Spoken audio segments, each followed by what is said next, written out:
South Africans are not xenophobic. Here in our country, even spaza shops are owned by foreigners. Worse off, illegal foreigners.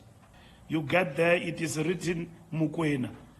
Then the person who comes out there is from another country, maybe Bangladesh and so on. Hey Mukwena, oh, where does he come from? Fake things, poison, expired goods, and all of that. That is the reality. They are undocumented, unregistered, and it's a national security threat. What do they want here? Because there's no order. Will illegal immigration hurt us at the polls? No, it will not hurt us because we are principled.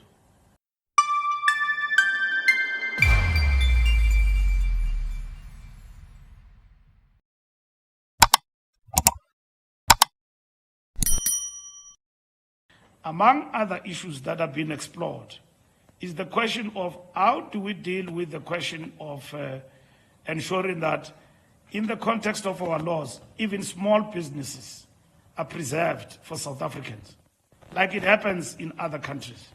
Here in our country, even spaza shops are owned by foreigners. Worse off, illegal foreigners. You go to the rural areas of our country, in the countryside, you get there, it is written Mukwena. Then the person who comes out there is from another country, maybe Bangladesh and so on. Hey Mukwena, oh, where does he come from? And so on. But worse off, they are undocumented.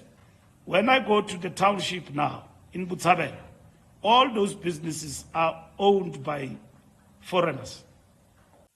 It's a security story that we've been dealing with for years. The wholesale capacity that they've got is unmatched. So an old man or an old woman or a family owning a small business in the township disappeared in the township, and then some guy comes, and then people go there, pensioners, they take things on debt.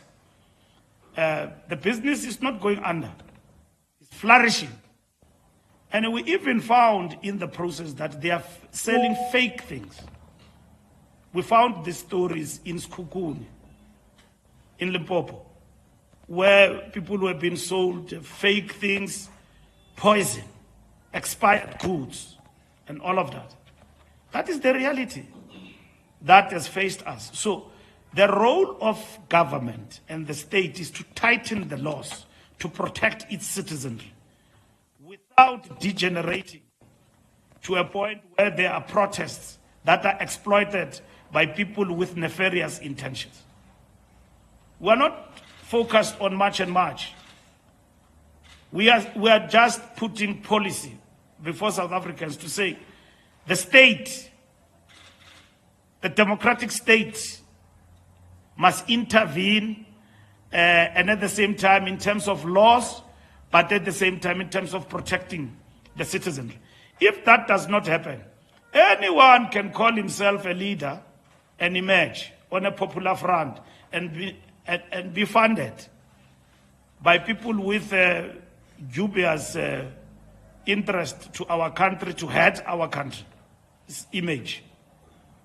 It's not good for South Africa to be projected in the international landscape as a xenophobic people. You will know, most of you who travel abroad, people love this country. Yes, we've got problems, but we don't want to compare with others. The question of illegal immigration is global. Donald Trump has gone to the House, and they gave him billions of rands to execute what is called ICE. People have been chased up and down, arrested in America, and all of that, and been victimized, and so on. We don't want to degenerate to that level. We want money and laws that protect us. And we illustrate in our statement what are those laws that we need to implement. We are not concerned about March and March. They are raising an important issue that is in the public domain that is well known to all of us. I was a minister of police. If I were to take a practical an example, We were working here around the city center. Herman Mashaba was a mayor for a few days before the DA ejected him. We went here, buildings are full of people who are undocumented here. So if you were to walk in the streets here and somebody pickpocket you, and we chase that person and he gets into that building, we will never know who did this crime. They are undocumented, unregistered, and it's a national security threat. So government must not allow this anarchy in our country to engulf us as though we don't have a state. We must put down the state, not boots and all of that, but through the laws, and they must be enforced. Now, all the other issues, we will be able to deal with them because we cannot afford our country to be characterized as a country that hates Africans, and that is xenophobic. Just by looking at some fellow in his color and being very black, then you decide that, no, Lomfo, I uvelaphi. You know, there is a stage in this country where police were going in the streets and look at people. Do you remember that? When there was what is that place of Home Affairs? Lindela, where people were taken in Lindela by buses. And then they look at your face. If you can't speak properly, you speak Venda or you speak Tsonga, they take you to Lindela. Hey man, I'm from Venda, and so on and all of that. And just the tribalistic thing. And hurting ourselves in the process. People are protesting. Uvumuntu protest. Aswafuna Mashangan. Changans are part of us. These are our people. What have Shangans done to us? In this protest, you hear people say, hey, Aswafuna Mashangan. Now you want us to keep quiet in the name that we are protesting. No, that can't be right. We can't allow infested tribalism that undermines our unity to basically escalate in our country like that. Yes, people have got the right to protest. Government, in terms of its responsibility, must cushion its citizens and all of that. I see the president of Rwanda the other day said that, I don't understand, he mentioned countries, what do they want here because there's no war there. In Rwanda, said by the head of state. And then I've seen Ghana, I've been to Ghana. I've seen small businesses being closed down, particularly from Nigerians because they are just from next door, you know. And then they close them down and they say that, no, small businesses here in Ghana are for Ghanaians. And so on. So we must never allow ourselves to be characterized as xenophobic by failure to enforce our laws. And be clear, we have a problem in South Africa of illegal, undocumented people who come to our country. And that is a big risk of national security. But at the same time, there is a danger that this situation can degenerate and become a state of lawlessness, and people just get funded. You can see some of them, they are well funded, these NGOs and so on, and the people that lead them. But the minute you touch on them, you touch the raw nerve, because people are afraid to tell the principle and the truth because of elections. South Africans are not xenophobic. They don't hate other Africans. The issue that we challenge and agree with, we've got the problem of undocumented people here, and they are not just African. Even though they are in majority in Africa, there's even white undocumented people here. They are sophisticated because of the color of their skin. So some of them own shops, Hyde Park and everywhere else, but they don't have documentation and so on. So we need to deal with that. And government need to lead that issue with confidence. We have not accused marchers in our statement. Read it. We characterize the problem and we say What is it that we must avoid? We're not condemning them, but we're not pulling back on wrongdoing. We can't all, as a nation, keep quiet when other people, because we fear for this and that, allow dangerous populism to erode the democratic standing of our country. We must go around the world explaining ourselves to the United Nations. It looks like it's deliberate to show South Africa as something else. Because I show something that has been circulated now, that no, they were busy with Palestine. They are busy with other things.